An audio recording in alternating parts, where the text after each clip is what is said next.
Hey, and how's it going? It's time for that fun session that I call Holidaze, Family and Feelings. Oh boy. So here it goes. It's started with Thanksgiving and it's been rolling into the rest of the holiday season that I have many people asking questions and talking, and the discussion is coming up about, getting along with the families, family get togethers, and I would like to include the feelings section of this because what I'm hearing from lots of people is crushing use of the English language to use words that I don't think were invented for the use they're being used for. I'll give you an example. Don't want to be too complicated. People will use the word feeling for thinking. In other words, I'm feeling you don't like me. No, I can think you don't like me. And when I think that, I may experience the feelings of sadness or frustration or irritation.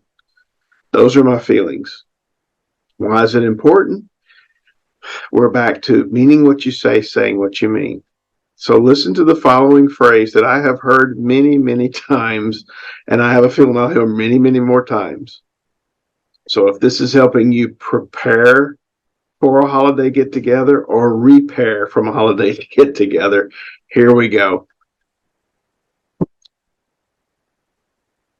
My family makes me upset, mad, angry, fill in a word, but my family makes me emotion because they won't do what I tell them to do. They won't listen to me. I'm giving them advice and they're not taking it.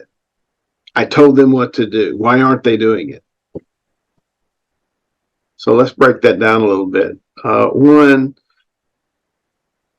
putting the blame on the family for your feelings. I mean, unless you're telling me that you give them cards and you say, pick one. Okay, that's the feeling I'm going to express. Thank you for telling me what feeling I'm going to have, and now I'm going to have it. Okay, and read the card. Otherwise, the family isn't making you feel irritated, angry, frustrated. They may be doing things, and you may think that the family is doing the things that are wrong or not doing the things you want them to do. Your feeling that you choose is anger and irritation.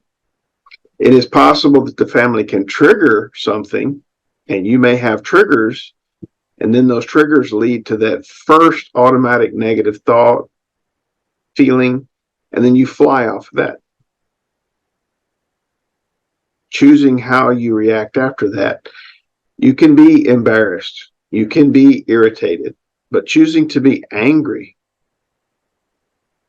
and go into full frustration over things, those are choices about how you think they are looking at you, talking about you, feeling about you, or feelings that you feel that you don't have power. You feel powerless because they're not doing what you tell them what, to do.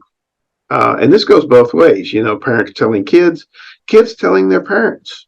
I have a lot of kids now who are working with parents who either through bad luck or bad choices don't have the best of circumstances. And now the kids want to step in as parents and tell their parents what to do and how to live their life because they know what's best for them, which is rather confusing. Because if your parent raised you and taught you what you're now trying to get them to do, anyway, that's a whole other story. It comes back to the idea of first, do you have the right to boss them around, whether they're your parents or even if they're your kids? I mean, if these are grown kids and you're trying to tell your grown kids how to live their life, you might want to think about that. I have people tell me I have a right. I mean, you also have a left, but that's different. The right, I think you're talking about, is a right to tell your kids what to do. I would question that. If your kids are grown kids, where do you think you get this right from? And even if they're not grown kids, are you going to accomplish what you want by telling them you have power? See, it ain't that you have a right, it's that you may have power. You can tell them, do what I tell you to do or I'm going to kick you out of the house. Do what I tell you, or I'm going to take away these things. You do have power. You can do that. Question is there a different or better way than demanding it? So not to stray too far from course.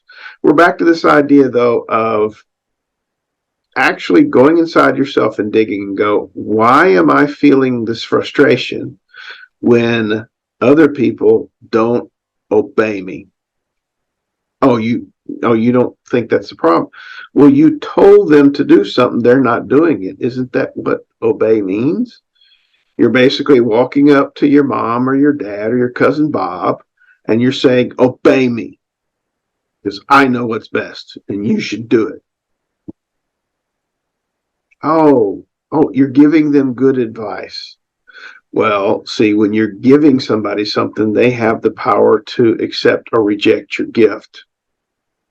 And if your family rejects your gift, that's their choice.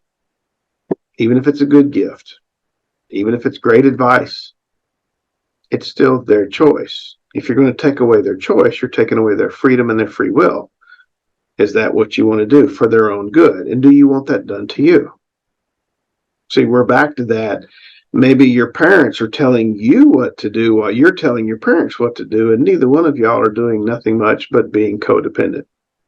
Yep, that's right. I'll throw that word out there. If you are busy telling other people what to do and then you're angry when they don't take your good advice, you're straying into that codependence realm. You are also in the drama triangle. You're trying to rescue people who either are playing the victim, or maybe they're not doing anything. They're not even in the triangle, but you want to be in the triangle because you want to rescue them. And then you're going to persecute them for not listening to your good rescuing. Again, back up and ask yourself the deeper questions. 1, should I even be given advice? Really?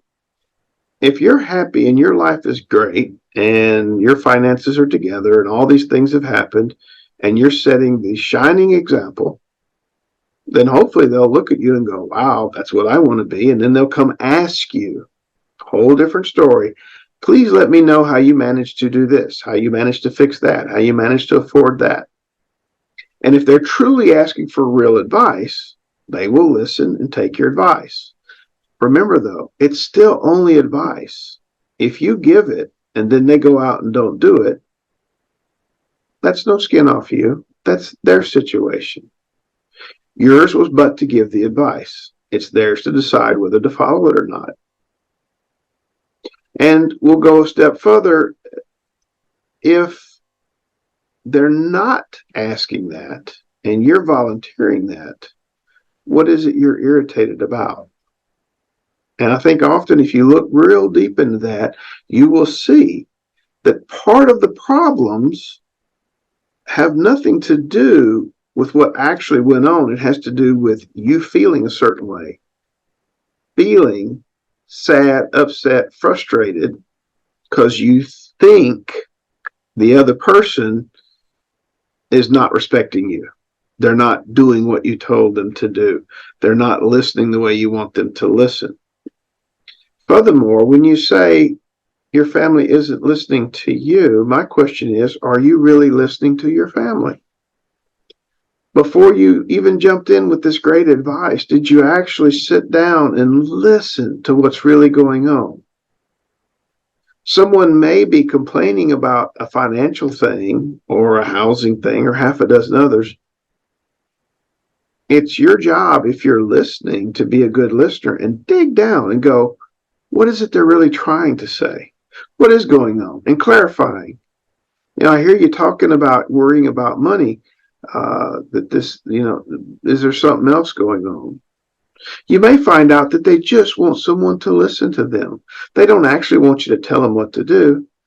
They just want to feel connected to somebody. And this is the only way they think they can get connected is by throwing a problem at you and having you trying to jump in. So all they want is the connection.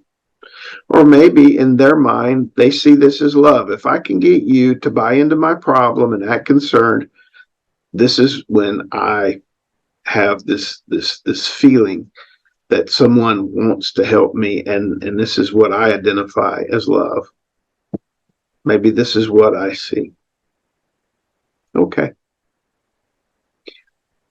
Maybe, they just enjoy frustrating the hell out of you, and you just jump right into that one. Congratulations, you're into the yes but game. I've warned you about that one. So again, it's a lot of clarifications, clarifying what it is you're feeling before you even start opening your mouth and speaking. When someone comes up to you and starts going, oh, I don't know what I'm going to do, I don't have money to pay my mortgage and all these things, before you even open your mouth, ask yourself, what are you feeling? Are you feeling that you're required to help them, or you're required to say something? Are you feeling frustrated? Are you feeling guilty? You're thinking, oh, I can afford my mortgage and they can't afford theirs. So, and is there guilt? I'm not saying the guilt is appropriate, but it's important to know if you're feeling it. Are you feeling that the other family members are going to talk about you if you don't help this person? And then ask yourself the next question.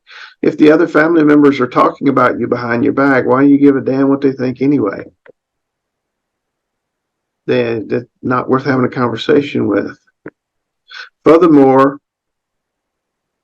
if the other family members think you should do something, then they need to get off their butt and have an honest discussion about that.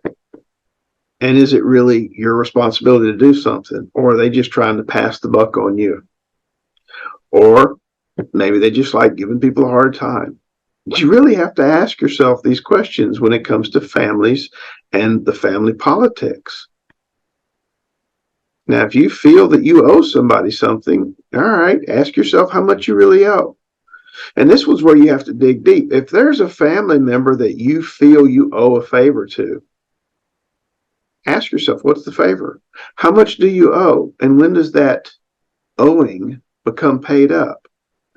Because there are some people who will do a favor for you and then they will pull you for the rest of your life saying, you owe me because of the one favor.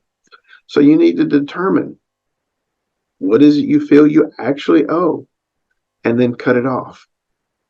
Give what you're supposed to give if you really truly think you're supposed to give that, but then consider yourself paid in full. Do not punish yourself for the rest of your life. And if they only did it for you so that you could then owe them something, it is a transaction. So don't even go to that place where, oh, well, because they did this for me, I owe them all these other things. No, if they did it expecting you to return a favor, that is a transaction. If you give from the heart, it's not because there's strings attached. And if somebody had strings attached, they weren't giving. They were trading. So break all that apart in your mind and then ask yourself what it is you want and where do you truly want to be. And after you've done all that, it may help you then to go, instead of being angry, go, oh, I admit that's frustrating that they feel that. On their side, I can look at them and going, in their mind, they're thinking that I should do this thing and they're feeling frustration. So that allows me to step back and ask them, are you feeling frustrated? I'm sensing that you think there's something else going on here that we need to talk about, and asking them those questions. And if they don't like those questions, oh, well, at least you ask. I'm sensing that you're angry or upset with me. Can we talk about this?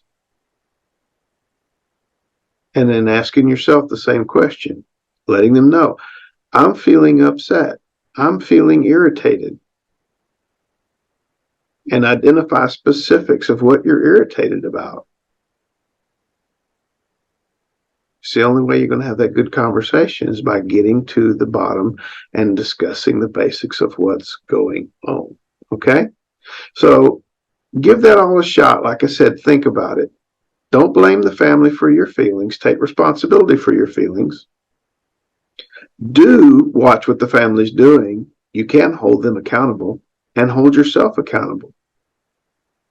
And if you're trying to tell everybody else what to do, then notice that about yourself and ask yourself, what's that about?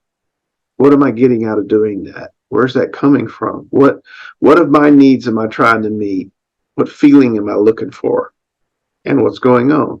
The more honest you are with yourself, the more you will discover.